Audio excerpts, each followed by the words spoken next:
During the winter months, the North Atlantic Ocean generates massive kinetic energy. Heavy swells and freezing temperatures create a hostile environment for commercial fishing fleets. If you map maritime accidents across a calendar year, you will find a severe, predictable statistical spike. The data shows an overwhelming concentration of incidents occurring in January and February. This map shows the stark, isolated profile of Iceland. Its extreme northern latitude means the fleets operating in its coastal waters are exposed to some of the darkest, most isolated winter conditions on the planet. The industry operates on a logical assumption about this data. Professionals attribute the winter accident spike directly to acute environmental hazards. They point to severe weather events, citing historical low-pressure systems and 35-knot winds, like those documented during the 1973 Eldfell storms, as the primary killers. Violent storms are undeniably deadly. But equating the winter accident spike entirely to meteorological violence leaves a massive, unexplained gap in the data. To understand the gap, we have to look at the official incident reports filed by the RNSS. The RNSS is the Icelandic investigative body responsible for analyzing and reporting on all transportation accidents, including maritime incidents. Their 2022 database reveals a glaring paradox.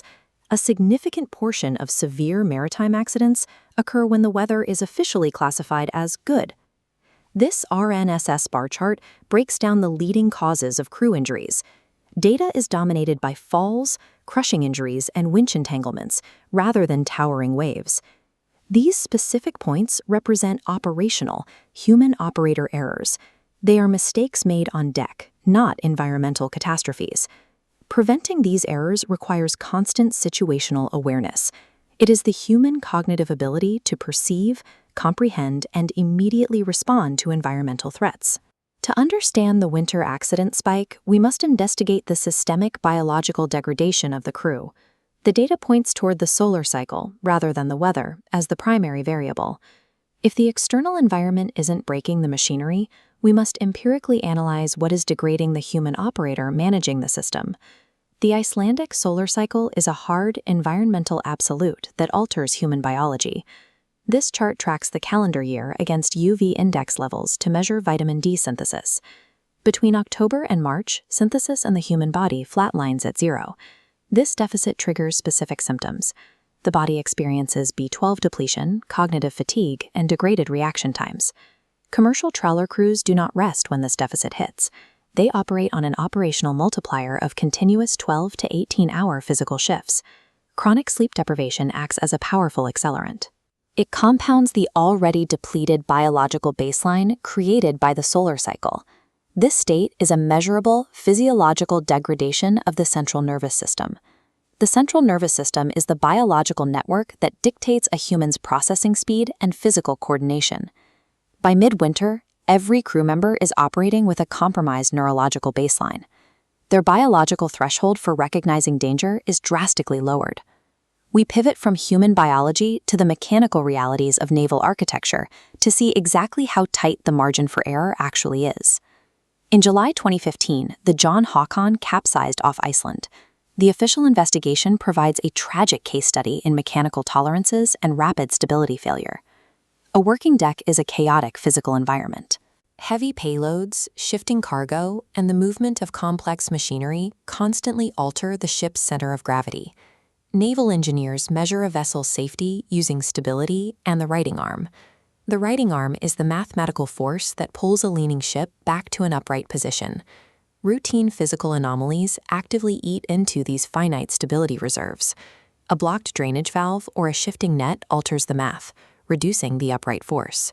Preventing a capsize relies entirely on the crew's immediate recognition and correction of these anomalies before they compound. A ship's mechanical survival margin is not autonomous. It is entirely dependent on the crew's cognitive processing speed. The official RNSS investigation report for the John Håkon includes specific forensic stability calculations. This diagram shows a GZ curve, plotting a vessel's righting energy at tilts.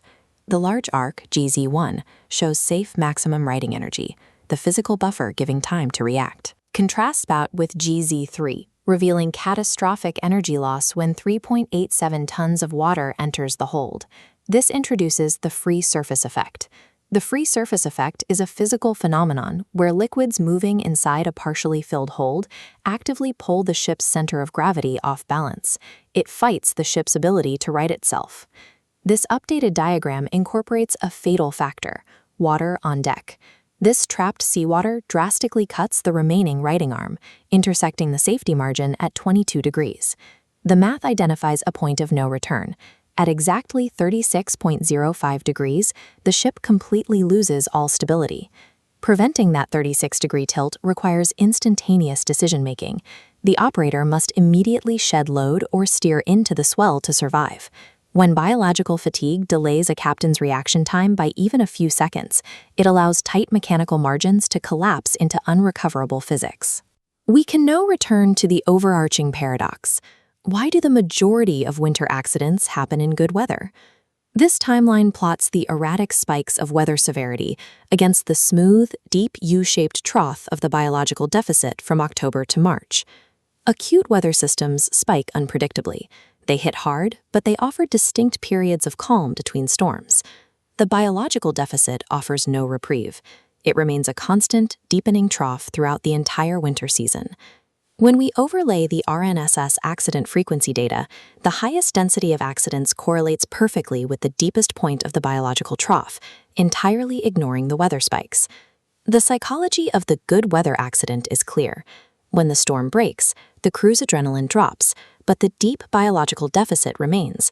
They are left highly vulnerable to routine mechanical errors they would normally catch. The chronological data proves that the highest persistent hazard is not the acute storm outside the ship, but the chronic biological state inside the crew. Current industry safety protocols focus almost exclusively on vessel engineering margins and predictive weather forecasting. Treating a crew's situational awareness as a static, year-round constant is a flaw in modern maritime risk modeling. True predictive safety must map human biological cycles directly against operational and mechanical demands. The winter sun, or the lack thereof, dictates maritime safety parameters just as rigorously as the hydrodynamics of the sea. To prevent the next capsize, the industry must calculate the biological limits of the human operator with the exact same precision applied to the steel of the ship.